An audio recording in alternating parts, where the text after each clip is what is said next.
মিনার 5 দিন আমি ট্যাবলেট খাই, কারণ মিনার 5 দিন যদি আমি ঘুমাই আপনার হজ হবে না। একটা কথা আছে না যে কীটাতনা বিষে বুঝে বেশি কিসে কবু নিশে বিষে দর্শনই জানে, তাই না?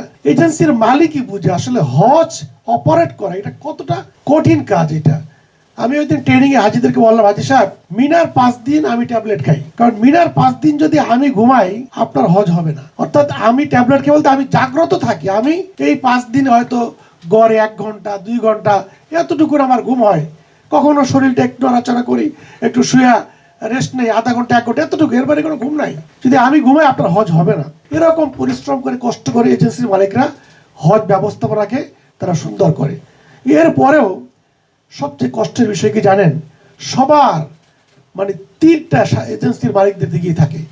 যত অভিযোগ আপনি গভর্নমেন্ট বলেন, সাংবাদিক বলেন, হাজি বলেন, যেই বলেন না কেন সবার অভিযোগের তীরটা কার দিকে? এজেন্সির মালিকের দিকে। অথচ এই হজ পারপাস সেবার কিন্তু অনেক সাবজেক্ট আছে।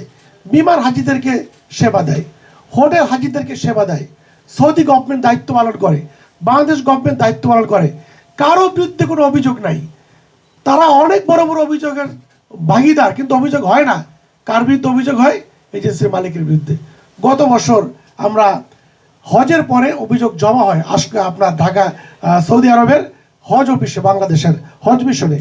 আজকে আমরা যারা কথা বলি আমরা অবশ্যই ভুলি নাই আমাদের 2016 ইতিহাস, 15 সালের ইতিহাস, 14 সালের ইতিহাস। প্রত্যেকটা এজেন্সি তার চোখের পানি ঝরছে, তার বুকে রক্তক্ষরণ হয়েছে, মিছিল করেছে, মিটিং করেছে, কান্নাকাটি করেছে, অনেক ধরনের লাঞ্ছিত হয়েছে। কিন্তু এই অবস্থা থেকে অনেকটাই আমরা উত্তরণ হয়েছিলাম।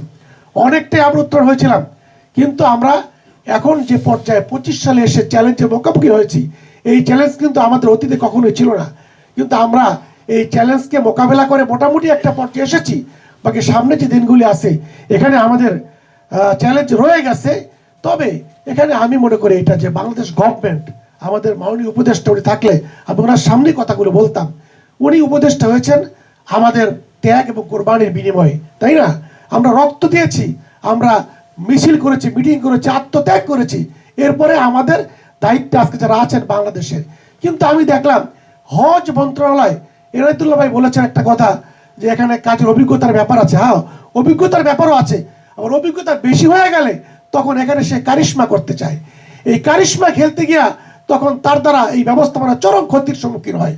আপনি জানেন না, এই মন্ত্রণালয় আমাদের উপদেষ্টা মহোদয় আসার পরে আজ পর্যন্ত একজন পিয়নকে সে চেঞ্জ করতে পারে নাই।